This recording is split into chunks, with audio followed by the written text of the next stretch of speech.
La giornata di oggi è una di quelle giornate che non avrei mai voluto vedere.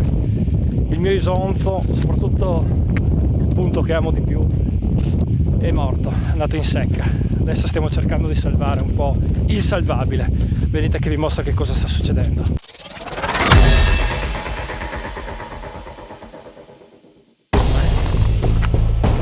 Questo era l'Isonzo. Ora sono rimaste delle pozze. 17 luglio 2022, Gradisca d'Isonzo, provincia di Gorizia, fiume Isonzo. Uno dei più bei fiumi d'Italia, ridotto a poche pozze d'acqua stagnante. Nell'arco degli ultimi 10 giorni abbiamo perso più di 1 chilometro di fiume. Un fiume protagonista da pochi mesi di una moria di pesci paragonabile ad una vera e propria ecatombe. Oggi il problema si è spostato pochi chilometri più a valle, dove l'unica vera pozza con una discreta profondità ha resistito fino ad oggi. Enrico, il guadinatore ufficiale della Godottaro. Oggi guadina senza pescare. Ma per una buona causa, casa mia questa. Intanto che aspettiamo i rinforzi che speriamo arrivino. Il Tantan tra i pescatori ha fatto in modo di organizzare una squadra di recupero numerosa, alla quale si è affiancato il Consorzio di Bonifica e l'Ente Tutela Patrimonio Ittico.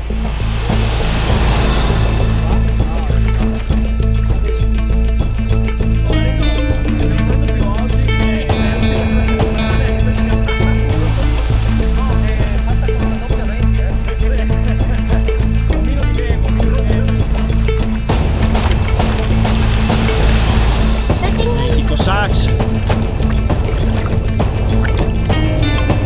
Una volta tanto procediamo al release senza che abbia boccato.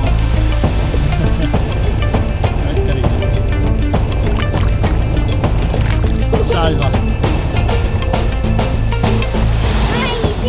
Dopo che i volontari, arrivati da tutta la provincia, hanno messo in sicurezza alcuni grossi esemplari di pesci, soprattutto carpe, l'intervento più risolutivo è stato condotto dal Consorzio di Bonifica, grazie agli elettrostroditori che hanno permesso ai volontari di portare in salvo gli ultimi pesci destinati a morte certa entro poche ore.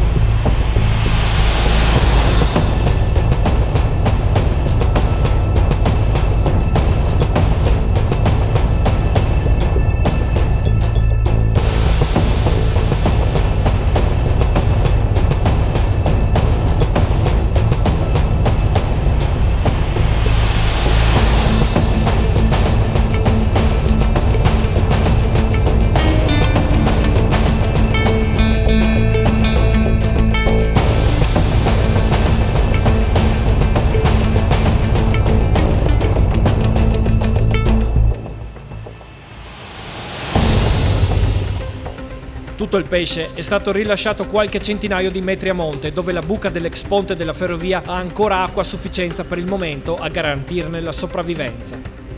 Le previsioni sono pessime, una nuova ondata di caldo in arrivo e l'incredibile notizia che nonostante tutto domani apriranno di nuovo le captazioni sull'Isonzo, prelevando di fatto quel minimo di flusso vitale che ormai non è più garantito, grazie anche alle deroghe firmate dalla regione FVG. Si prevede una nuova ecatombe.